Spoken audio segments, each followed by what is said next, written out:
Quiero hablarte de la mejor aplicación para creadores de podcast. Sí, me refiero a Anchor. Te ofrece un servicio completamente gratuito para subir tus archivos y distribuirlos globalmente. Puedes hacerlo desde tu teléfono o computadora y sin duda podrás obtener una fuente de ingresos pasivos para mejorar tu economía. Descarga la aplicación gratuita Anchor o ve a anchor.fm para comenzar.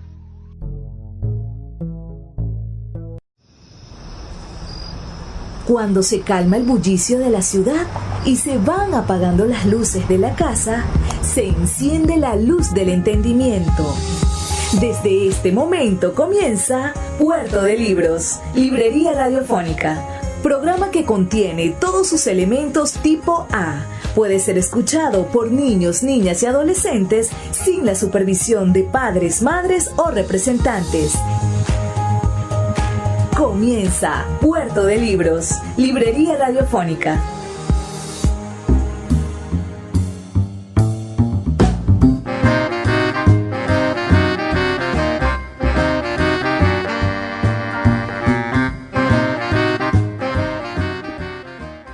Bienvenidos a Puerto de Libros, Librería Radiofónica, este espacio que abre las esclusas de la imaginación para que usted entre a bordo de estas embarcaciones mágicas, asombrosas, que llamamos libros. Los barquitos de papel que transportan conocimiento, alegrías, sabiduría, la historia de la humanidad completa, navegando por los ríos que confluyen con los saberes, por estos mares pedregosos donde se encuentran las palabras, y que gracias a la señal de la 88.1 Radio Fe y Alegría nosotros podemos brindarle de lunes a viernes de 9 a 10 de la noche. Les habla Luis Peroso Cervantes y el programa de hoy va a ser un programa muy interesante. Estaremos dedicándolo a la gran poeta mexicana Sor Juana Inés de la Cruz. Pero antes, escuchemos por favor los mensajes que tienen para nosotros nuestros anunciantes, esas buenas personas que hacen que Puerto de Libros, Librería Radiofónica, llegue a sus hogares de lunes a viernes de 9 a 10 de la noche por la señal de la 88.1 Radio Fe y Alegría de Maracaibo. Sultana del Lago Editores es una empresa zuliana de servicios editoriales. Nuestro catálogo tiene más de 100 títulos de autores nacionales e internacionales. Además, somos la única editorial que presta servicios de impresión bajo demanda en Maracaibo. No necesitas invertir en grandes tirajes. Tus lectores pedirán tu libro, nosotros lo imprimiremos y tú obtendrás regalías. Por ello, también editamos internacionalmente en Amazon y Google Play Books. Conoce más en nuestra nueva página web www.sultanadelago.com o siguiéndonos en Instagram como @sultanadelago. El poeta Luis Peroso Cervantes le acompaña en Puerto de Libros, Librería Radiofónica, por Radio Fe y Alegría, con todas las voces.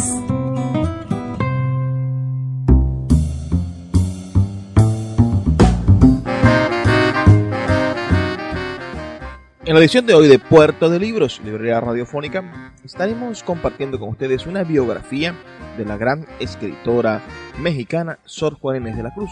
La biografía fue escrita por Nina Scott y lleva como título La inmolación intelectual de Sor Juana Inés de la Cruz. 4 años antes de morir, Sor Juana Inés de la Cruz explica a un obispo amigo suyo por qué tomó el velo cuando era joven. Sus palabras directas asombran por su audacia aún hoy día. Entréme religiosa porque, aunque conocía que tenía el Estado cosas, muchas repugnantes a mi genio, con todo, para la total negación que tenía para el matrimonio, era lo menos desproporcionado y lo más decente que podía elegir en materia de la seguridad que deseaba de mi salvación. Sor Juana Inés confiesa en un tono juguetón y al mismo tiempo serio lo que tuvo que sacrificar para entrar en el convento. Se dieron y sujetaron la cerviz todas las impertinencillas de mi genio, que eran de querer vivir sola, de no querer tener ocupación obligatoria que embarazase la libertad de mi estudio, ni rumor de comunidad que impidiese el sosegado sosiego de mis libros. Esto lo dice en una carta en respuesta a Sor Filotea. No hay duda de que esta extraordinaria mujer, la primera poeta e intelectual de las letras coloniales, fue víctima del momento histórico. Una criolla blanca como ella tenía solo dos alternativas viables: el matrimonio o el convento, y ella optó por la vida religiosa. Esta decisión la ayudó a alcanzar una tremenda eminencia intelectual, pero con el tiempo la llevó a la destrucción. No se sabe si Juana nace en 1648 o 1651. Hija natural de una criolla, Isabel Ramírez, y de un militar español, Pedro de Asbaje. Nació en la hacienda de su familia materna en Nepantla, a la vista de los hermosos volcanes de México. La madre tuvo 6 hijos naturales, 3 hijas con Asbaje y 2 hijas y un hijo con el capitán Diego Ruiz Lozano. Juana se apellidaba Ramírez de Asbaje. Utilizaba primero el nombre materno, pero mintió sobre su estado social al entrar en el convento, que requería de sus postulantes ser hijas legítimas de familias blancas.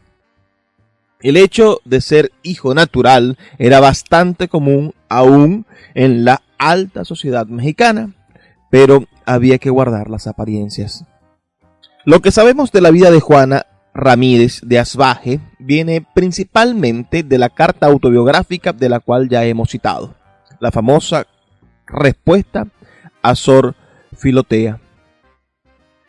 Esta carta ha alcanzado una fama inusitada por ser una de las primeras y más abiertas defensas del derecho de la mujer a una vida intelectual, y también contiene muchos datos biográficos de la vida de la poeta.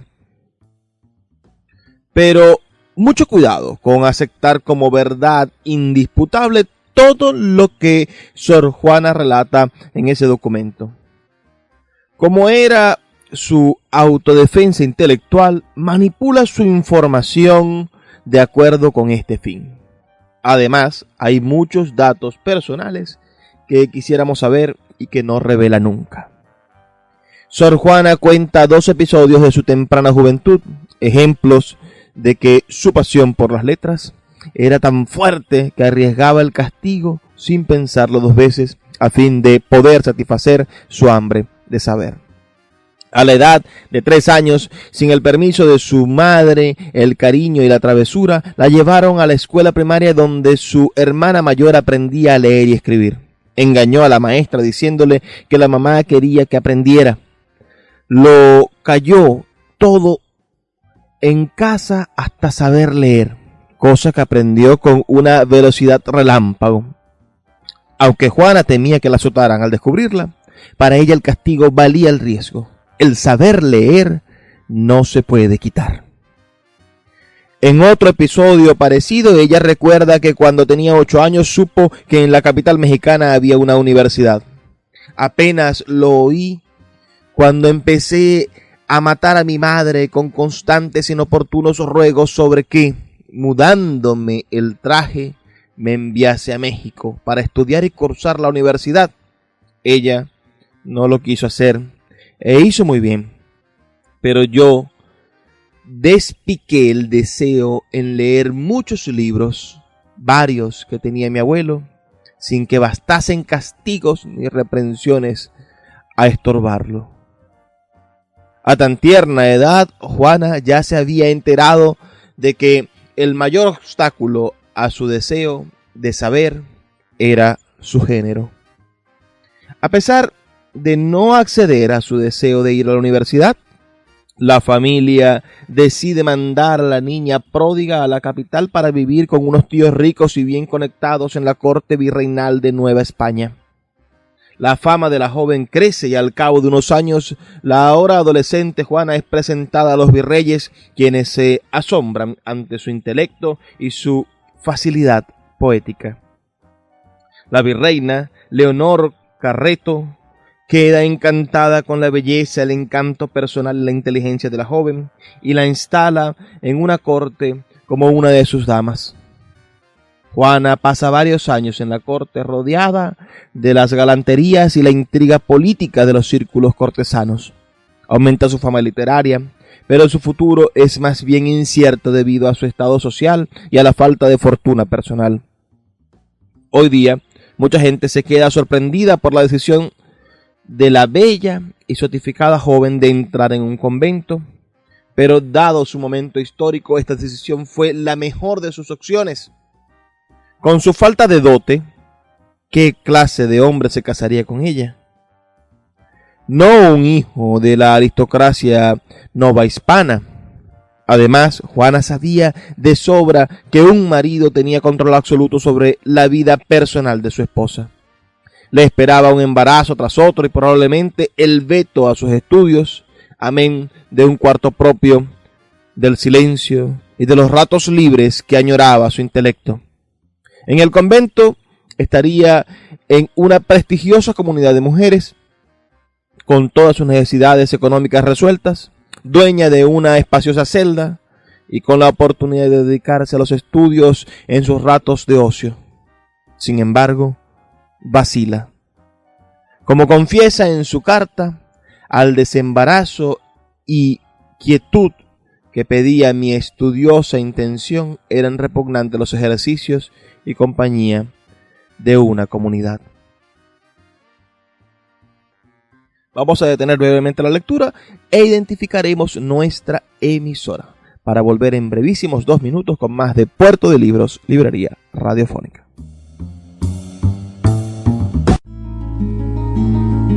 Escuchas Puerto de Libros, Librería Radiofónica, por Radio Fe y Alegría, con todas las voces. El poeta Luis Peroso Cervantes le acompaña en Puerto de Libros, Librería Radiofónica, por Radio Fe y Alegría, con todas las voces.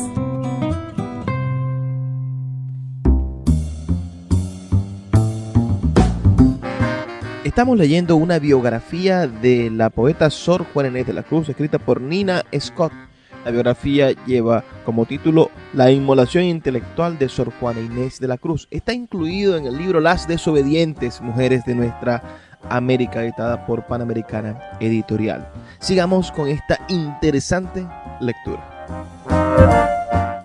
Un factor importante en su decisión final era su confesor, el padre Antonio Núñez de Miranda.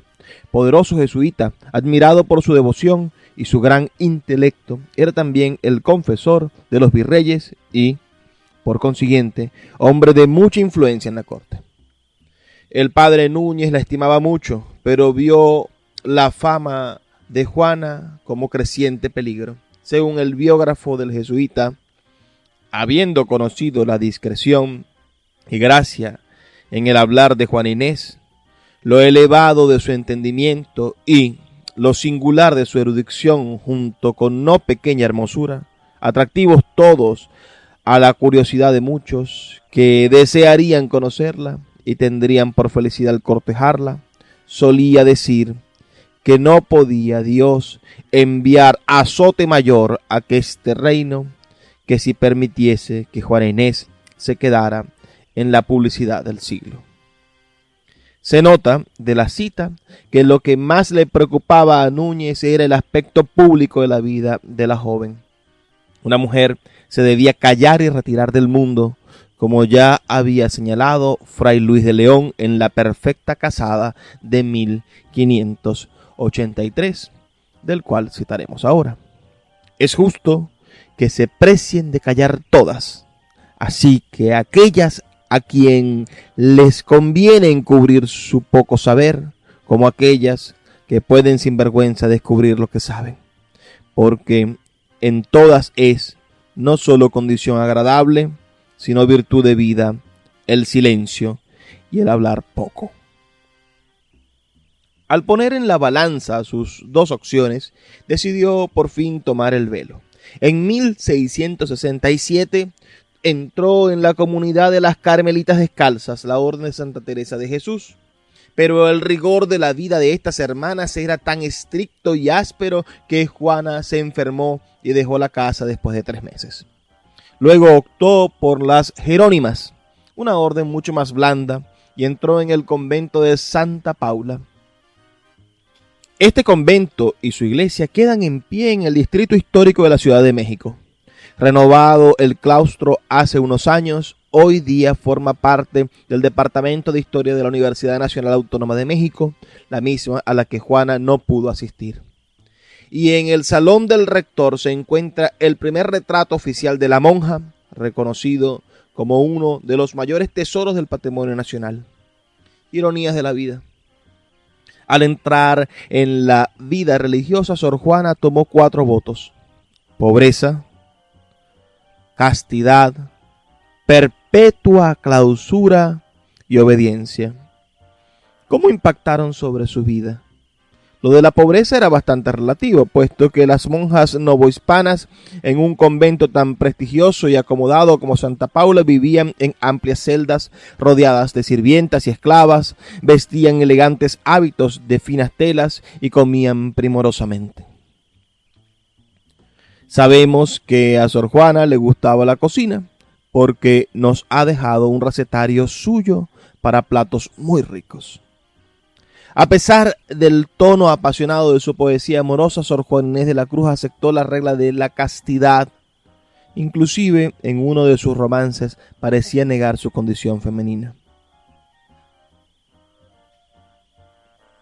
Con que a mí no es bien mirado que como mujer me miren, pues no soy mujer que alguno de mujer pueda servirle. Y solo sé que mi cuerpo, sin que uno u otro se incline, es neutro o abstracto, cuanto solo el alma deposite.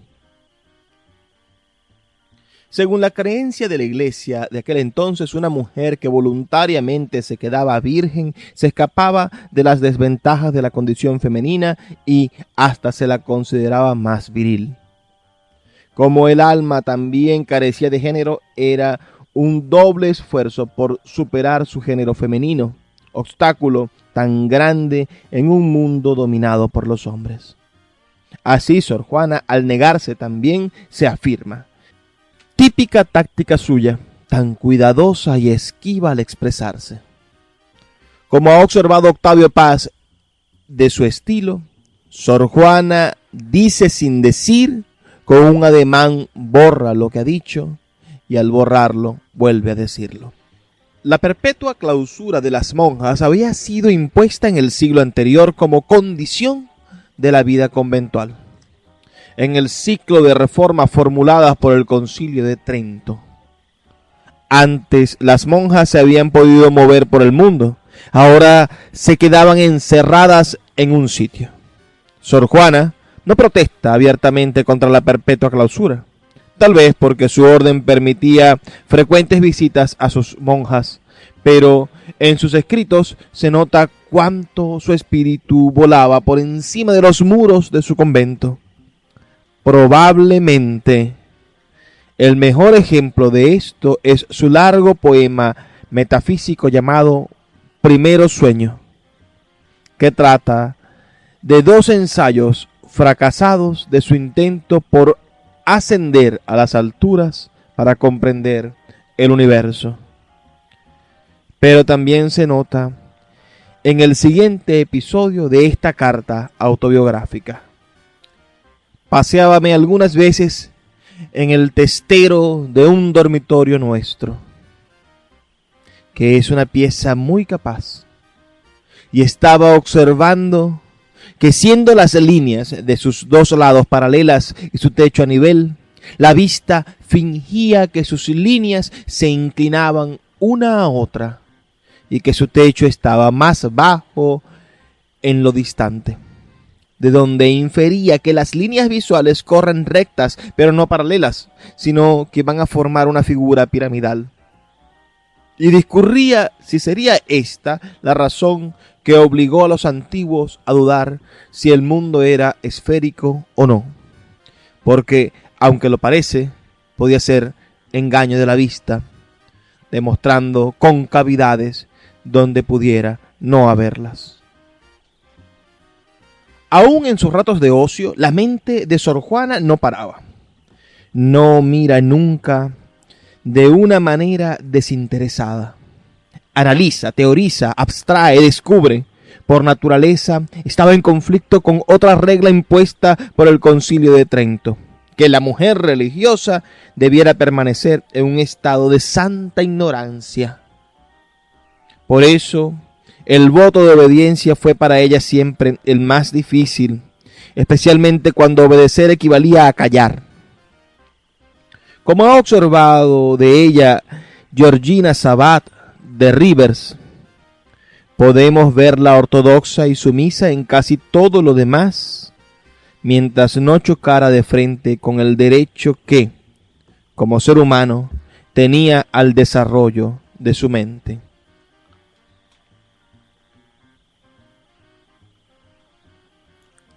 La situación de Juana al entrar en el convento era de por sí conflictiva, porque era una mujer que ya gozaba de renombre en el mundo de afuera. Por un lado, era causa de gran prestigio para las jerónimas tenerla entre sus hermanas. Por otro, iba a ser muy difícil hacerla callar y retirarse del mundo. A pesar de su perpetua clausura, Juana Inés seguía en contacto con la corte, puesto que los sucesivos virreyes la buscaban y pedían poemas de su prolífica pluma.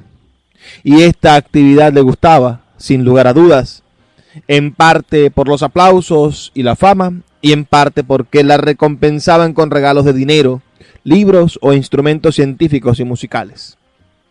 La biblioteca personal de Sor Juana llegó a ser una de las mejores de la Nueva España. Hoy día gusta más la poesía secular de la monja y es la que más se lee en las antologías. Pero no hay que olvidar que la mayoría de su obra es devota. Villancicos, loas, autos religiosos, ejercicios espirituales. Entre los villancicos se destacan varios en los dialectos hablados en la capital multicultural de ese virreinato. Sor Juana compuso algunos en náhuatl, idioma nativo de los indígenas del Valle de México, y otros en el habla de los negros. Con ocasión de la Asunción de la Virgen, por ejemplo, un coro de negrillos canta: si la cielo va y Dios se la lleva, para que yo la, si ella sa contenta. Sor Juana escribió muchos poemas a la Virgen, aunque con frecuencia subraya la belleza de María y su especial condición entre las mujeres, también destaca su sabiduría e intelecto. La soberana doctora de las escuelas divinas, de que los ángeles todos desprenden sabiduría, por primaria de las ciencias, es justo que esté aplaudida, quien de todas las criaturas se llevó la primicia. La espontaneidad con la cual Sor Juana podía componer poesía no dejaba de asombrar a sus coetáneos y fue muy aplaudida por la gracia de sus obras religiosas. Por otro lado, la producción de poesía secular y cortesana seguía también, y esto empieza a causarle problemas en la iglesia. Mientras que las monjas podían dedicarse al estudio y la escritura religiosa, la clase de poesía producida por Sor Juana estaba muy fuera de los parámetros permitidos a una religiosa. Dominaba a la perfección el lenguaje del amor cortesano y compuso hermosísimos poemas dedicados a la pena amorosa, el amado ausente, los celos, el sufrimiento al ser desdeñada. Este amoroso tormento que en mi corazón se ve, sé que lo siento y no sé la causa por qué lo siento. Siento una grave agonía por lograr un devaneo que empieza como deseo y para en melancolía. La lucha para legitimar su vida intelectual y la constante crítica de sus acciones por ser mujer hacían que en muchas ocasiones su pluma se volviera amarga, irónica, llena de burla, que enmascaraba su profunda ira hacia las desigualdades de los sexos. Todo el mundo conoce sus famosas redondillas contra los hombres necios, llenas de las antítesis barrocas que ella blandía como puñales.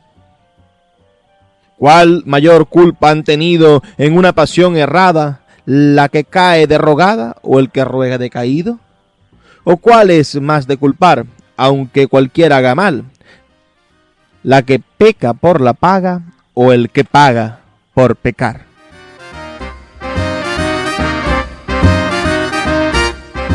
Recuerden que estamos leyendo una biografía de la gran poeta mexicana Sor Juana Inés de la Cruz, escrita por Nina Scott, cuyo título esta biografía tiene La inmolación intelectual de Sor Juana Inés de la Cruz, incluida en el libro Las desobedientes, Mujeres de Nuestra América, editado por Panamérica Editorial. Vamos a hacer una brevísima pausa. Ya volvemos con más de Puerto de Libros, librería radiofónica por la señal de la 88.1 Radio Fe y Alegría de Maracaibo.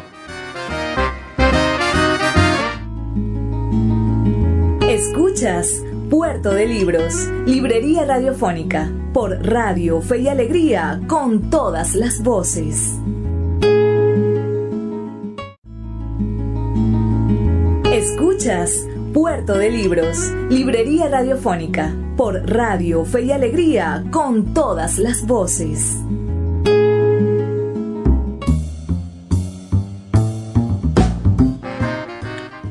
Estamos leyendo la biografía de Sor Juana Inés de la Cruz, escrita por Nina Scott, incluida en el libro Las desobedientes, Mujeres de Nuestra América. Todo esto, bueno, en el sentido más amplio de nuestro programa, ¿no? Intentando homenajear y conocer más a nuestros escritores americanos. Espero que sea de su gusto. Nina Scott es estadounidense, profesora de literatura hispanoamericana en la Universidad de Massachusetts.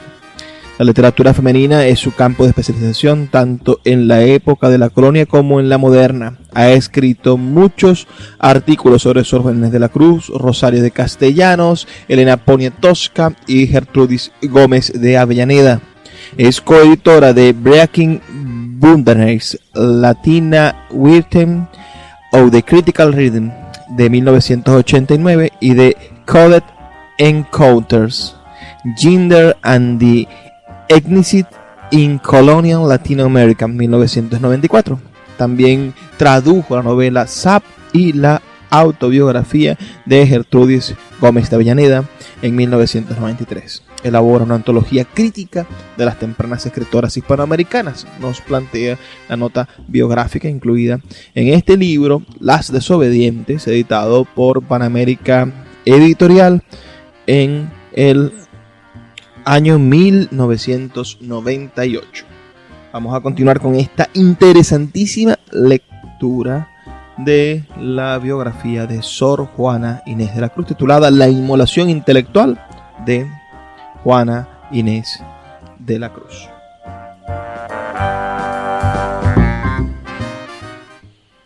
Algunos versos de la monja aún lindaban en lo obsceno, como sus sonetos burlescos, o esta respuesta a un hombre que había aludido a su ilegitimidad.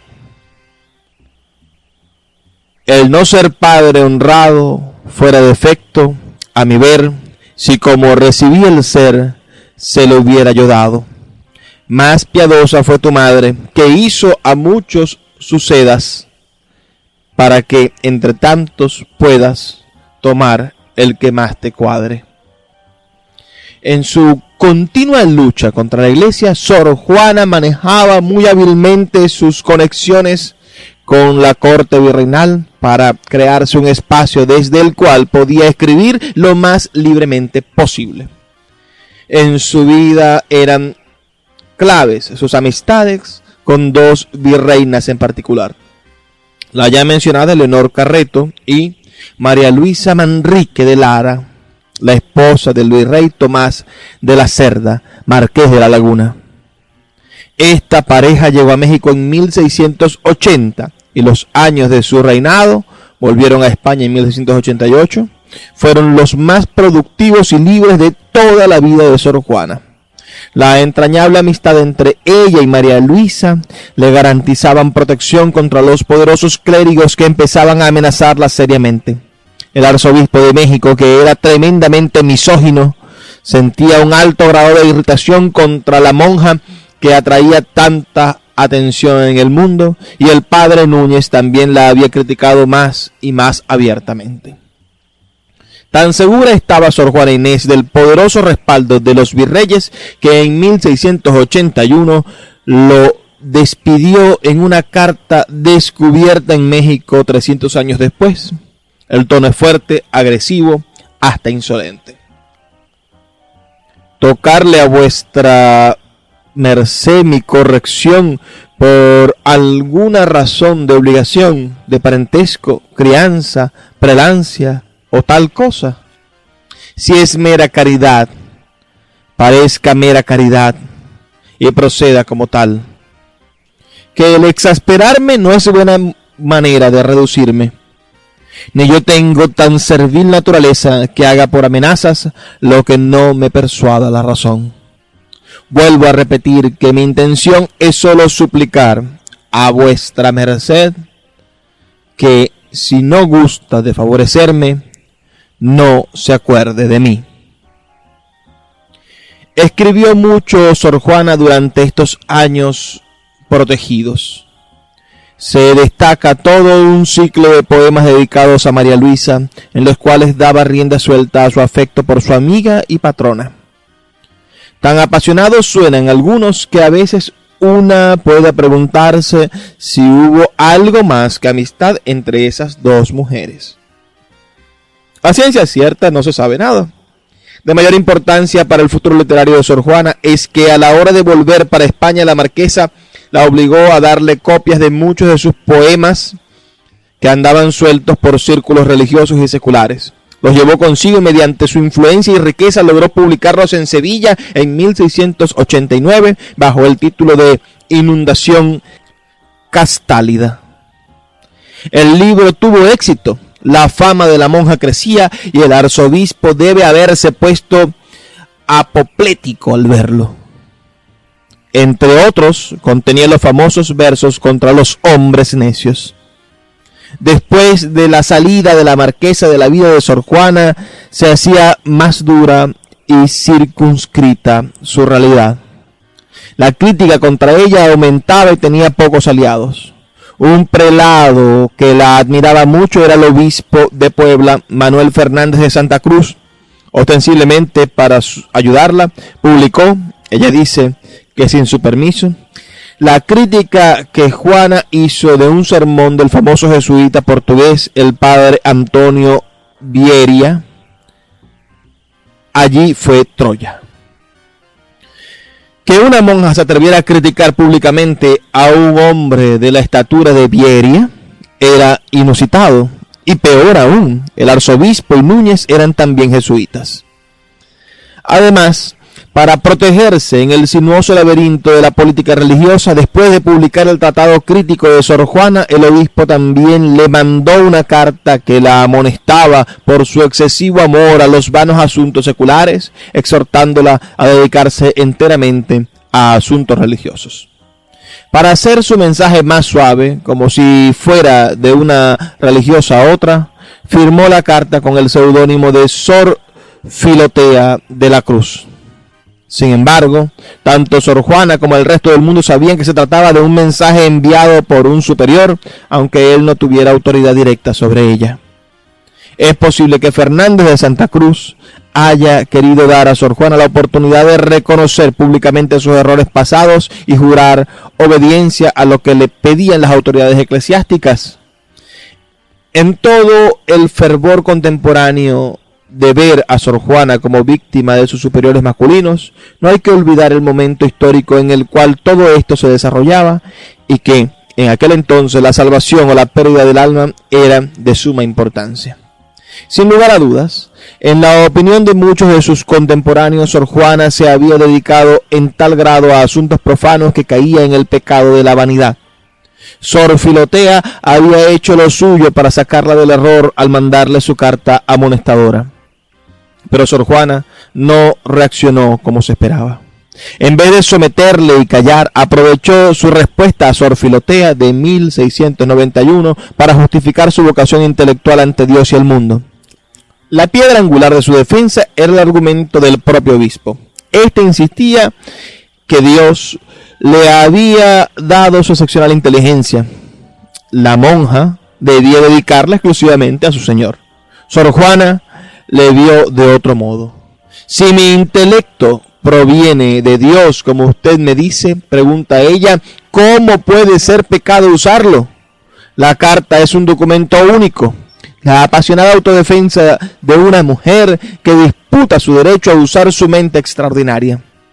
Y no solo piensa en sí misma, sino en otras mujeres de su clase. A muchas de ellas los padres las dejaban sin educación porque los tutores eran hombres y el contacto diario con sus hijas podía dañar su reputación social.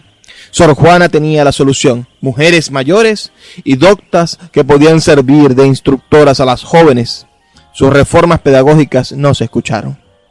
A pesar de la elocuencia de su carta, las dificultades para Sor Juana se volvieron más y más agudas. Estaba sola ante el poder de la Iglesia. Además, en 1692 reinaba un ambiente casi apocalíptico en el país, puesto que hubo inundaciones, las cosechas fueron desastrosas y los campesinos hambrientos habían venido a la capital para amenazar a la población. Sobre esta fecha, Sor Juana empieza a cambiar radicalmente. Pide a Núñez que vuelva a ser su confesor. Bajo la presión del arzobispo, vende su biblioteca para convertirla en limosnas para los pobres, renueva sus votos y los firma con su sangre, acusándose de ser la peor del mundo. La razón de este cambio se ha quedado en el misterio. Experimentó una profunda conversión que la hizo rechazar toda su vida anterior. Sufrió un colapso nervioso, estaba haciendo trampa a esperas de tiempos más favorables. No se sabe. En 1695, una peste virulenta ataca la capital. En Santa Paula muchas monjas mueren. Sor Juana cuida de sus hermanas enfermas hasta contagiarse y morir el 17 de abril. Nos ha dejado un retrato complejo y conmovedor de una mujer que luchó de una manera heroica por su vida intelectual. Pero eso, su silencio final, es aún más trágico. Los versos que siguen son de un poema que Sor Juana compuso al amor divino, pero en mi opinión podrán expresar también las penas que sufrió por su amor a la sabiduría. Si es delito, ya lo digo. Si es culpa, ya la confieso. Mas no puedo arrepentirme por más que hacerlo pretendo. Bien ha visto quien penetra lo interior de mis secretos, que yo misma estoy formando los dolores que padezco. Bien sabe que soy yo misma verdugo de mis deseos, pues muertos entre mis ansias tienen sepulcro en mi pecho.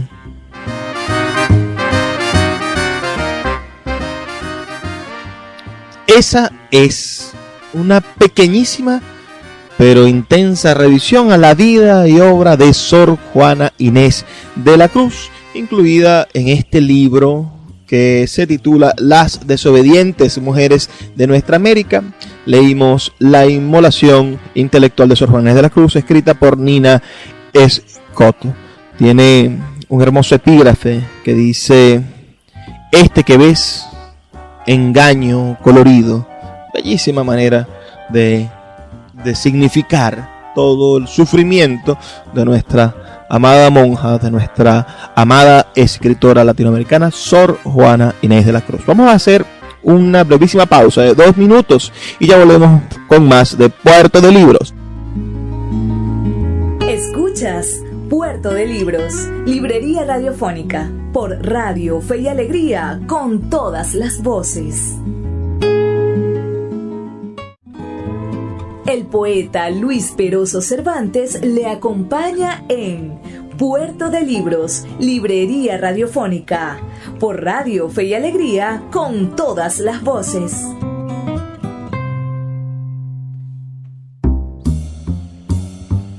Tuvimos un programa bastante interesante. Nos quedan estos breves minutos, 6-7 minutos, para conversar sobre nuestras ideas, para hacer este espacio que siempre hemos querido llamar ¿Cómo piensa la literatura? ¿Cómo piensa la literatura? ¿Ustedes se preguntan eso? Yo siempre me lo pregunto.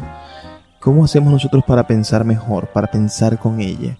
Muchas veces nos encontramos en la literatura una manera de decir que es inexpresable, que es de muchas formas inatrapable.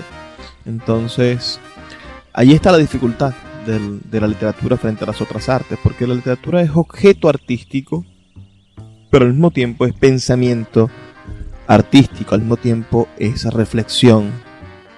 Entonces, cuando nos presentamos frente a alguien como Sor Juana Inés de la Cruz, no solamente nos encontramos con su obra literaria, con su objeto, con lo tangible literario, sino que nos encontramos también con su idea, con su discurso, con su decir profundo en contra de la sociedad. Un poema no es una simple obra de arte. Un poema también es un manifiesto artístico. Un poema también representa las posibilidades que tiene el autor de decir conscientemente lo que piensa, siente, padece, lo que sufre. Cuando leemos, por ejemplo, el libro del Buen Amor del arcipreste de Hita, nos encontramos con una teoría del decir amoroso.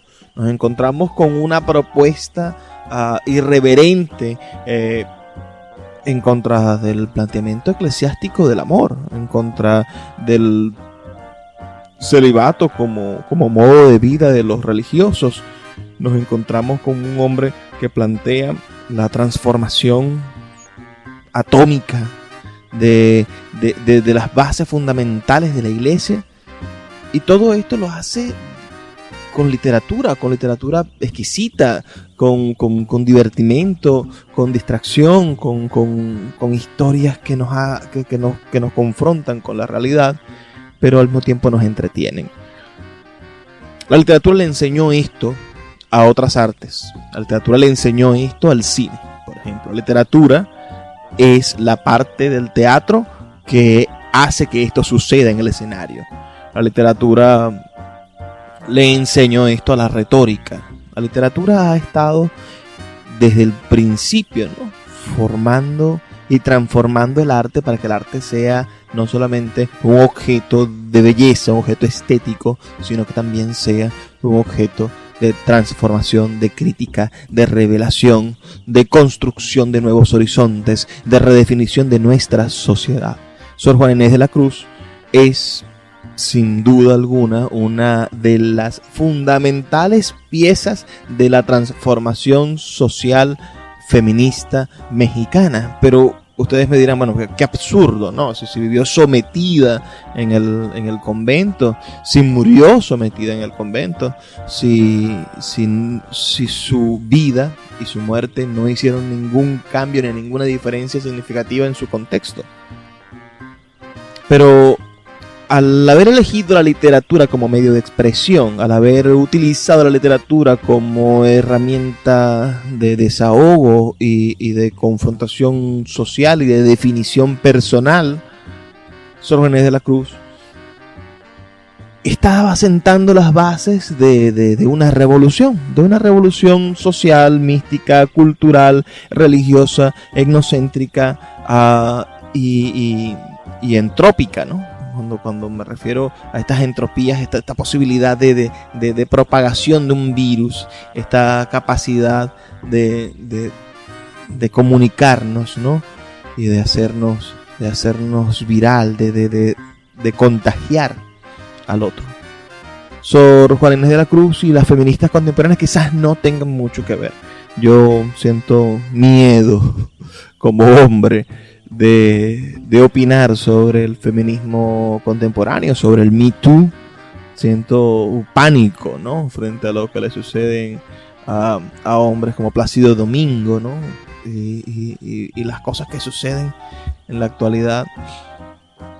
Los hombres, desde su permanencia en el poder, en la cima de la sociedad construida por los hombres, han intentado defenderse de sus iguales, de las mujeres. Han intentado, sí, someterlas en la historia. Hay muchísimas evidencias de eso. Y en la actualidad, quienes se quejan del movimiento Me Too, quienes hacen críticas bastante acertadas a los extremismos feministas, estas personas también lo hacen desde un punto de defensa de esa supuesta decencia o código moral o código ético o código de funcionamiento de la tradición. Y bueno, y toda tradición corresponde a una forma, un código de valores defendibles, pero al mismo tiempo corresponde a un código de estructuras de poder, ¿no? O corresponde a la defensa legítima de un poder establecido por el machismo, ¿no?, por la estructura patriarcal y estos esquemas que han venido de cierta manera defenestrando cualquier tipo de iniciativa que propugne la incorporación de las minorías sexuales. Yo veo en la literatura, bueno, una oportunidad de reflexionar profundamente sobre esto. Veo en Sor Juana Inés de la Cruz la posibilidad de darnos cuenta de los errores que hemos cometido como sociedad, y nosotros, los hombres, y las propias mujeres que a veces han contribuido en el establecimiento de estos patrones de conducta, debemos darnos cuenta de que las luchas reivindicativas todavía no están alcanzadas por completo, y que hay mucho todavía por hacer para conseguir la igualdad de género, para conseguir la igualdad de oportunidades, para conseguir que la sociedad sea verdaderamente justa e igualitaria. Si les gustó el programa de hoy, si les gustó esta breve lectura que hicimos de la biografía de Sor Juana Inés de la Cruz, bueno, pueden escribirnos al 0424-672-3597, 0424-672-3597, un mensaje de texto, un WhatsApp, y por allí vamos a entrar en contacto, vamos a estar ya familiarizados, vamos a empezar a ser amigos, vamos a ser migas y hacer más estrecho este canal que nos separa, y que al mismo tiempo nos une, el canal comunicacional de Radio Fe y Alegría de Maracaibo. Les voy a dejar ahora con los mensajes de nuestros anunciantes, esas personas maravillosas que hacen posible que Puerto de Libros, librería radiofónica, llegue a sus hogares de lunes a viernes, de 9 a 10 de la noche, por esta señal de Radio Fe y Alegría.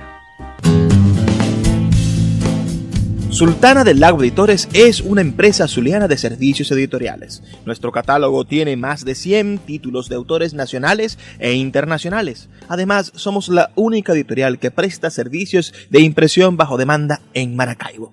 No necesitas invertir en grandes tirajes. Tus lectores pedirán tu libro, nosotros lo imprimiremos y tú obtendrás regalías. Por ello, también editamos internacionalmente en Amazon y Google Play Books. Conoce más en nuestra nueva página web www.sultanadelago.com o siguiéndonos en Instagram como @sultanadelago.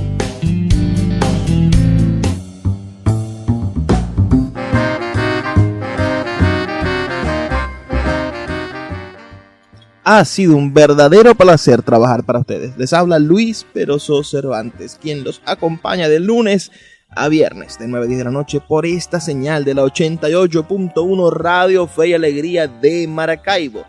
Te recuerdo, si te ha gustado el programa, escríbenos al 0424-672-3597. Sugiérenos qué tema te gustaría que tratáramos los próximos días y danos esa retroalimentación necesaria para saber que no estamos tan solos en estas noches oscuras, frías, pero al mismo tiempo cálidas y armoniosas que nos brinda la ciudad de Maracaibo y la señal del 88.1 Radio Fe y Alegría de Maracaibo. Me despido, pero no sin antes extenderles esta petición maravillosa que me enseñó a decir mi maestro Carlos Ildemar Pérez. Por favor, sean felices, lean poesía.